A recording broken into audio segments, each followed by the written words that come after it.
Once upon a time ago, or maybe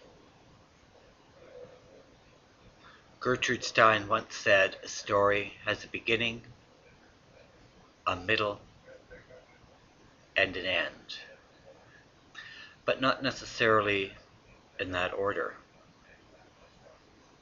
This is somewhere in the middle. The story begins when I'm 5 or 6 years old, and my father teaches me how to finger crochet, for lack of a better description. Let's see.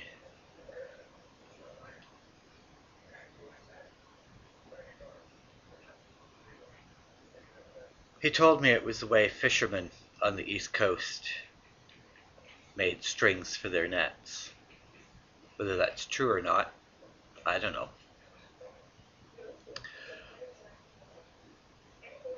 But later, a few months ago, I put a thing on Facebook about crocheting a cubic inch,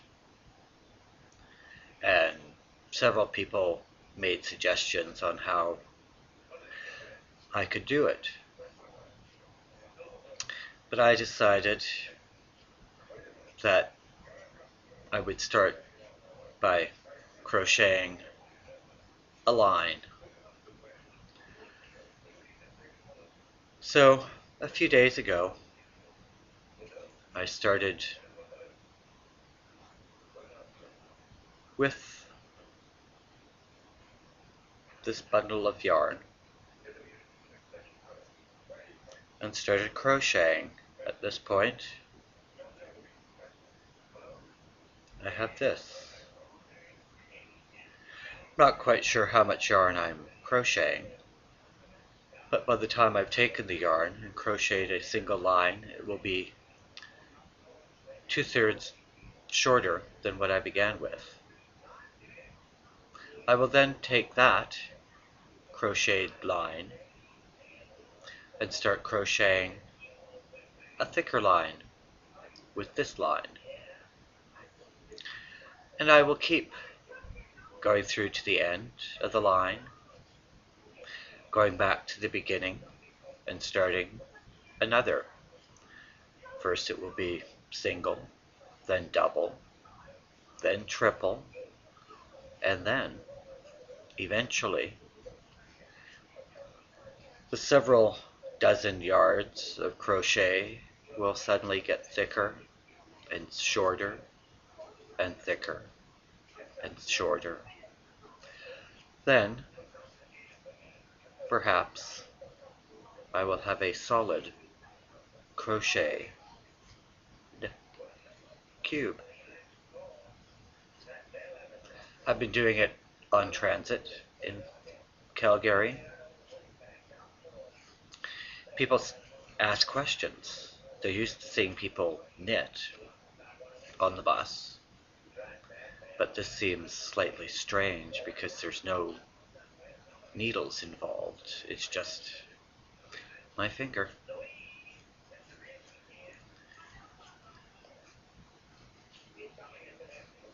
It passes the time. It marks time. It's laborious, perhaps, but what's laborious? What is labor? You can do it in front of the TV.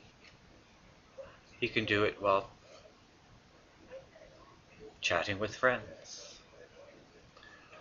You just keep repeating over and over and over and over and over and over and over. I shall be keeping this video diary of the process. See? I've already crocheted over a foot since this began.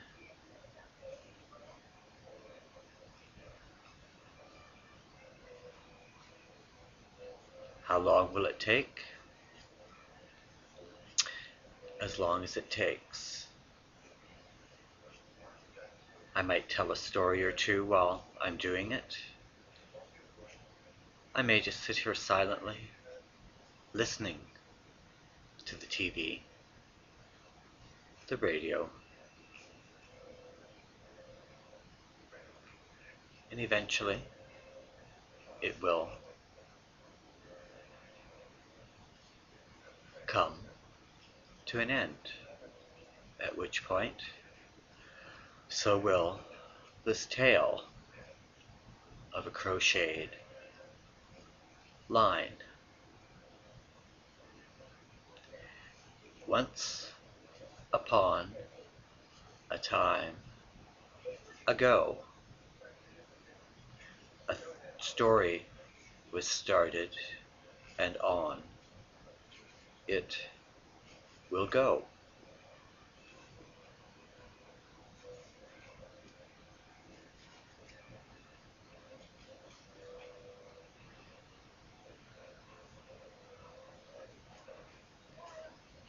There's an artist named Scott Kendall who's done a knitting video,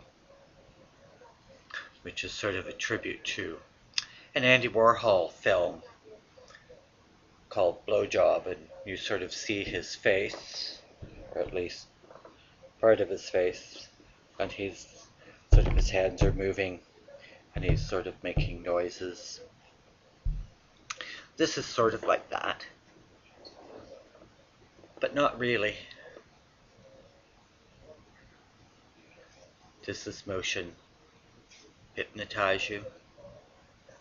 Does it hypnotize the maker?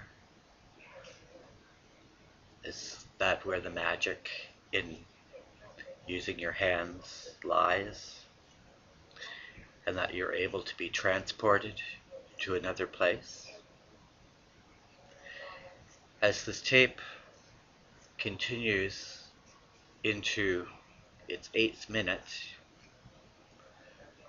I wonder how many people are still watching.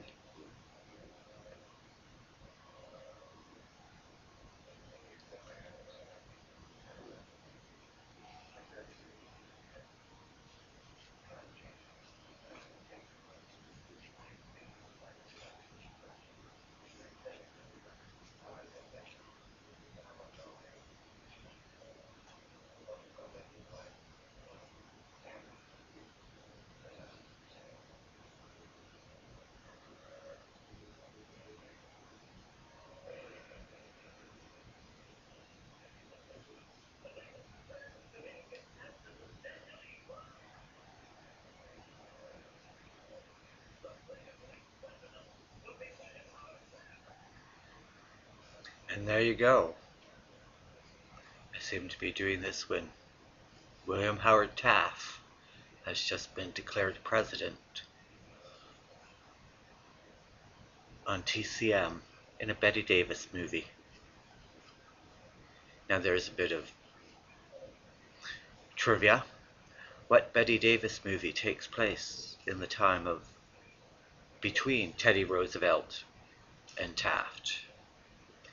It involves 3 sisters who are not waiting to return to Moscow. Well, we're now nearing 10 minutes.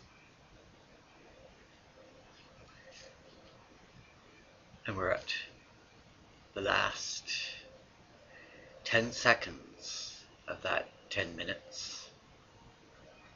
As the movie ends, so does this one.